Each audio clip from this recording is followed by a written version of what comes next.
Epictetus, the Stoic philosopher, highlighted the significance of surrounding oneself with those who uplift and bring out the best in us.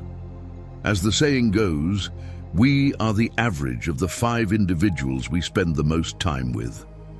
Today, we'll explore this concept through a Stoic lens, examining the 7 types of individuals that can hinder our Stoic progress.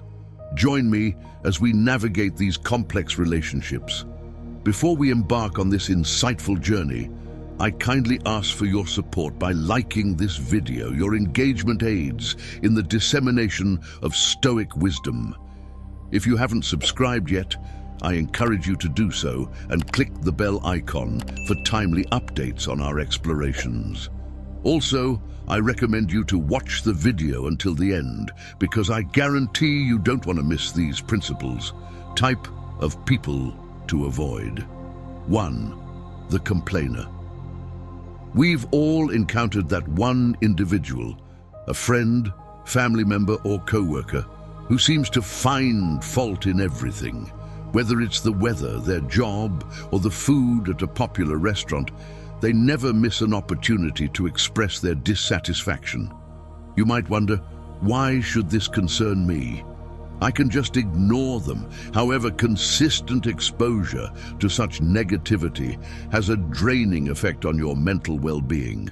It's akin to a leaky faucet, slowly depleting your reservoir of emotional energy. Stoicism teaches us to focus on actionable solutions instead of dwelling on problems. For example, imagine collaborating on a project with a perpetual complainer. Each meeting turns into an exhausting session of complaints without any constructive dialogue. The impact on the team's morale is palpable, and you may find yourself increasingly disenchanted with the project and life in general. How does Stoicism guide us in dealing with a complainer? There are several strategies you can employ. First, limit your exposure to this individual whenever possible. If that's not feasible, perhaps because they're a family member or colleague, your second option is to mentally distance yourself during their diatribes. Think of their complaints as a passing storm, loud and unsettling, but ultimately temporary and powerless against the unmovable mountain that is your own inner tranquility. Type of people to avoid 2. The drama magnet.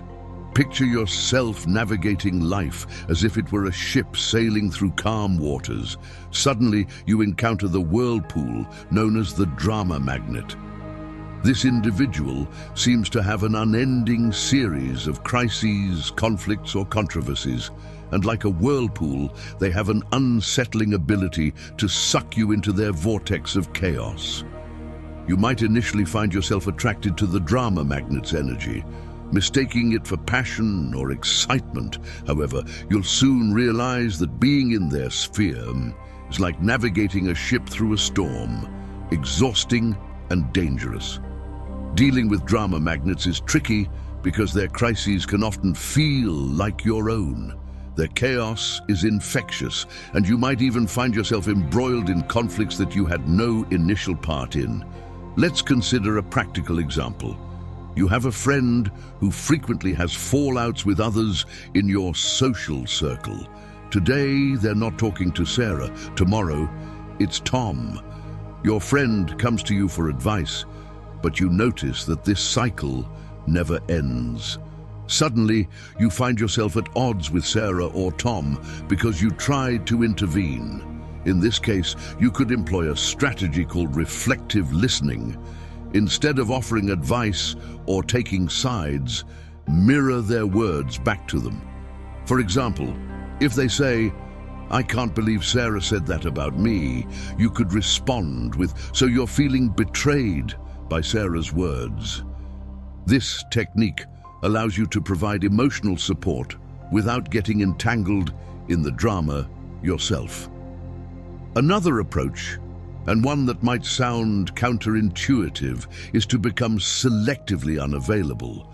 Stoicism reminds us to value our time highly, and sometimes that means being unavailable for other people's crises.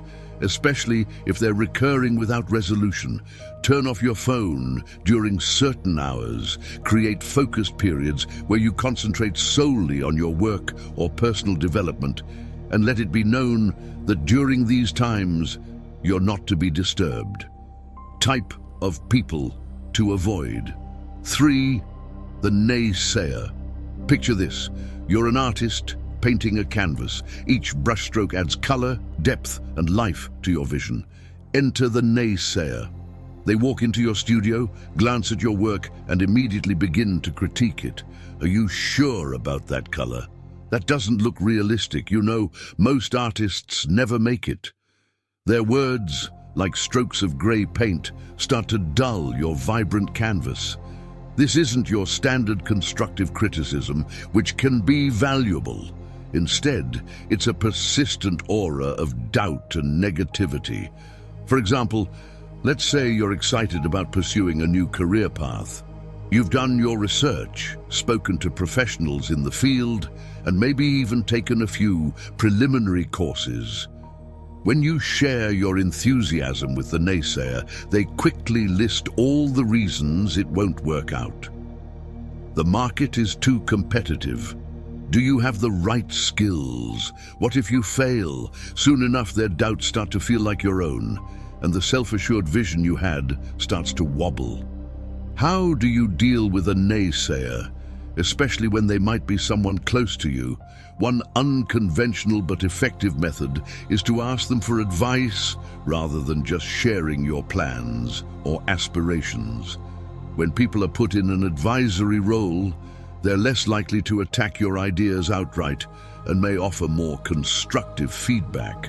Another method involves flipping the script through a technique called positive confrontation. Instead of absorbing their negativity, challenge them to think of solutions. If they say, "You'll never be able to switch careers at this stage," counter with interesting perspective. How do you think someone could successfully make a career change then? This not only deflects the negativity, but also encourages a more constructive form of conversation. Remember the words of the Stoic philosopher Epictetus: "We have 2 ears and 1 mouth, so that we can listen twice as much as we speak." Listening doesn't mean absorbing everyone's negativity. It means discerning valuable input from mere noise. Type of people to avoid. 4. The victim. Imagine life as a game of chess. Each player has the same pieces and the same goal: to checkmate the opponent's king. You think strategically, make sacrifices, and take risks. The victim, however, blames the board, the pieces, or even their opponent for every poor move they make. In their eyes, they're perpetually in checkmate, not because of their choices, but because of some external force working against them. Their narrative is a never-ending tale of woe, with themselves cast as the helpless protagonist. It's crucial to note that some people face genuine hardships and systemic issues. However, the victim we're discussing uses their predicament as a permanent excuse, refusing to take any responsibility for their actions or lack thereof. You might find yourself entangled in their storyline, perhaps as the supporting character who constantly needs to rescue them. Let's say you've spent countless hours listening to a friend blame their endless string of failed relationships entirely on their ex-partners. Not only does this suck up your time, but it can also subtly encourage you to adopt a similar victim mindset in your own life. So, what's your move when dealing with a victim? It might be tempting to become their savior, offering endless advice and emotional support. But the Stoics would caution against this. They'd recommend drawing a firm boundary to protect your mental state. You could employ a technique known as compassionate detachment. Show empathy and kindness, but don't try to rescue them from situations they need to navigate themselves. Offer a listening ear, but refrain from becoming their perpetual problem solver. Keep your pieces moving forward. Make strategic sacrifices when necessary, and play not for revenge or pity, but for growth and wisdom. type of people to avoid. 5. The toxic positivist. We all know this person, the one always exuding sunshine, rainbows, and endless streams of emojis. They're the ones telling you to just be happy when you're going through a difficult period, dismissing your feelings and experiences with a flippant wave of glittery optimism. Imagine your life as a garden. There are flowers, but there are also weeds and pests. A toxic positivist, however, insists on ignoring anything that isn't a blooming rose. Got aphids on your leaves? Just focus on the flowers. Don't let negativity into your garden, they'd say. While it sounds uplifting, their approach can make you feel invalidated and disconnected from reality. Suppose you're going through a tough breakup. You're sad, confused, and seeking some emotional balance. The toxic positivist's advice? There are plenty of fish in the sea. Just smile and be happy. This sort of excessive positivity neglects the complexities of human emotion and the realities of life's challenges. So, how do you cultivate your garden without letting the toxic positivists trample it with their indiscriminate sprinkling of good vibes only? One strategy is to engage them in a discussion that embraces both light and shadow. If they say, "Look on the bright side, at least you have your health," you could reply, "Yes, I'm grateful for my health, but it's also okay for me to feel upset about this specific issue." Both can coexist. You can also employ what psychologists call emotional granularity, the ability to feel and differentiate between a wide range of emotions, both positive and negative. When the toxic positivist pushes you to just be happy, take a moment to acknowledge and label your nuanced feelings.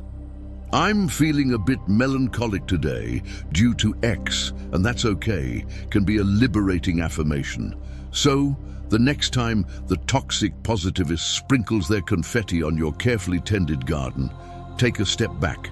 Remember, a garden needs both sunshine and rain to flourish. Embrace your full emotional spectrum and keep nurturing your garden with the richness and complexity it deserves. Type of people to avoid. 6. The manipulator. Picture your life as a movie script. You're the main character and you have an idea of how your story should unfold.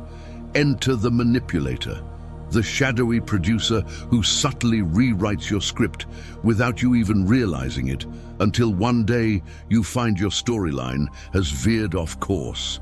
The manipulator is skilled in the art of emotional or psychological maneuvering.